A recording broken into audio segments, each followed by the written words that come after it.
Okay, I want you to picture this. It's April 2026, and the entire global financial system is, well, holding its breath. Today, we're going to walk through a hypothetical crisis that really shows just how fragile our interconnected world has become. And that's not my warning. That is a direct quote from the AI safety company Anthropic. And they're talking about the potential fallout from a new kind of technology, one they think could be right around the corner. So, what is this new threat? What could possibly cause this level of global panic? Let's just dive right in and break it down. So, we're not talking about just another AI here. I want you to imagine a master key. But this key doesn't just open one lock. It instantly shows you the design flaws in every type of lock ever created. That's basically the power of this hypothetical model, called Claude Mythos Preview. It was built for defense, but in doing its job, it created this unprecedented map of every single vulnerability in our digital world. And when I say unprecedented, I mean it. In its very first controlled tests, the model started finding security holes at a scale that absolutely shocked its creators.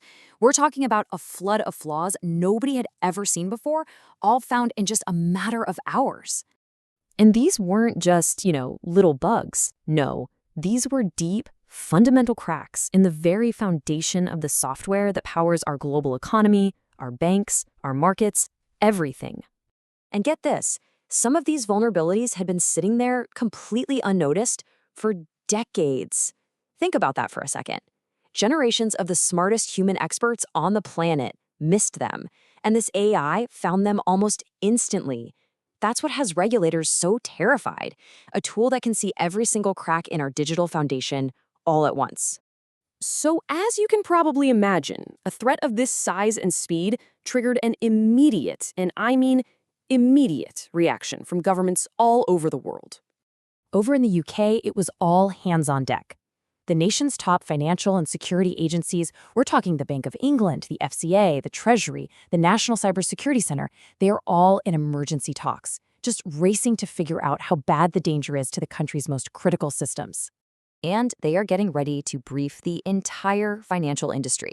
The issue is front and center for the next meeting of the Cross-Market Operational Resilience Group. That's a mouthful, it's called CMORG.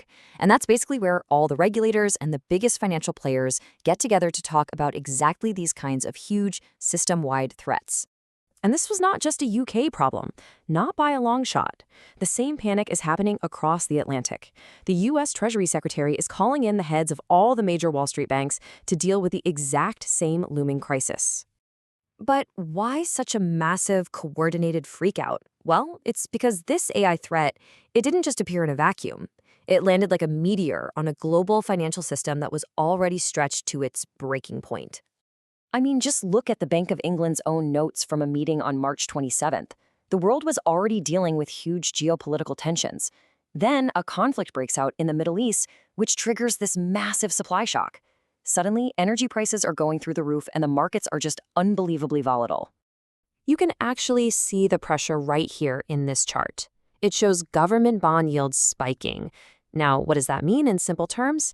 It means it suddenly got way more expensive for governments and for companies to borrow money. It's like a giant vice squeezing an already fragile system that was, frankly, teetering on the edge. And on top of all that, the Bank of England had already been waving red flags about multiple weak spots. Think of it like a building with known cracks in the foundation. Tech stocks were way overvalued. Private credit markets were getting super nervous, and people were already worried about the quality of the assets out there. The whole system was basically a tinderbox, just waiting for a spark. So you have this incredibly fast-moving crisis, and it's about to slam head-on into the UK's very deliberate, very long-term, and, well, very slow strategy for regulating AI. And this right here is where the crisis gets really interesting, because you have this major policy collision. The UK's official plan for AI regulation was to be flexible, technology neutral. But a parliamentary committee had just warned that this exact wait-and-see approach could lead to, and I quote, serious harm. I mean, listen to this. Just 3 months before our hypothetical crisis, the Financial Conduct Authority literally said it would be premature to make any major regulatory changes. So the official policy was to take it slow, right? As a crisis demanding a super fast, super specific response was about to explode. That policy was now being stress tested in the most brutal way you can imagine. Okay, so regulators are scrambling, the whole system is on a knife's edge. What's the path forward? What happens now? Well, the first priority is triage. It is a frantic, desperate race against time. Officials are trying to find all those vulnerabilities that Claude Mythos Preview exposed before the bad guys can find them and use them. And for the financial firms caught in the middle of this, the message is loud and clear. The time for just sitting back and watching is over. Proactive risk management is the only thing that matters now. They're being told to review everything, check their reliance on outside AI, and get engaged with regulators, like yesterday. And all of this, it leaves us with one final and really critical question that goes way beyond just this one AI model. In an age where technology is moving this fast, when a threat to the entire system can literally pop up overnight, can our traditional, slow-moving ways of making rules ever hope to keep pace?